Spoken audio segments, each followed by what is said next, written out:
Are you a female attorney of any kind? If you are, stay tuned, because one of the things I want to talk to you about is showing emotion.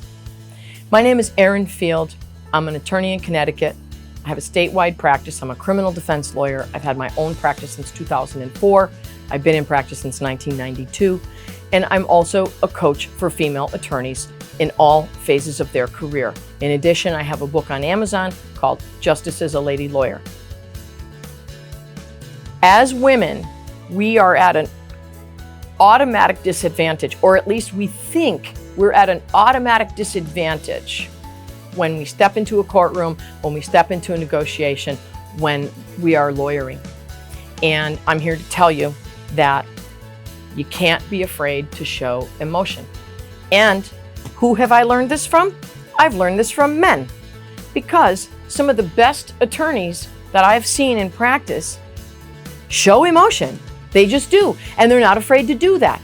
I watched a female attorney, this was years ago. This was right when the learned helplessness theory had just come out about women who are battered and they end up harming or possibly killing their husband. This woman in Massachusetts had killed her husband. He had beaten her for years, and she hired a female attorney to represent her. And I remember thinking during this female attorney's closing arguments, because she was crying, she was literally crying, that I'm going, oh my God, she's just blown the case. She just totally blew her case. Like, I can't believe she's doing this.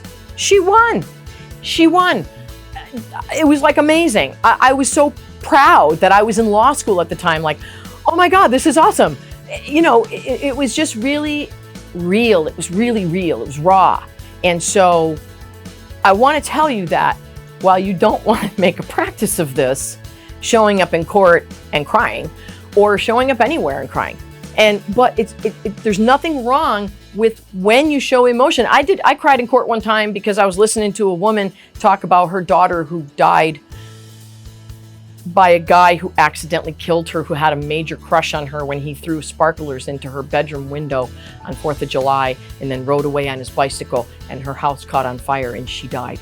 And I listened to this girl's mom in court one day, and you couldn't not cry. I mean, I think the judge was trying to not cry, and he was this older guy. He was this, very conservative, didn't know this person. And I just remember watching him, and it just seemed like a little bit like he was kind of cracking a little bit up there himself.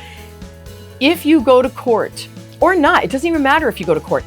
What we do, there's emotion involved. There's emotion in courts. There's emotion in closings. There's emotions in adoptions. There's emotions in divorces. There's emotions in just about everything lawyers do. I guess possibly not corporate mergers, who the hell knows? But if you're the losing lawyer on that one, then I guess you have the right to cry, right? So what I'm trying to tell you is we're human. Yeah, we're lawyers, but we're human. So as a female attorney, this is kind of an advantage that you have, because nobody's going to fault you for it.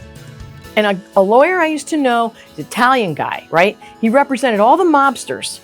This guy was emotional. He didn't really cry, but he wasn't afraid to get emotional in court. Like, you could see that he was really working for his client, and it was coming from here, not from here. So I want to just talk to you about that. If you want some coaching on that, I'd be happy to speak to you about that. I hope I hear from you. Thanks.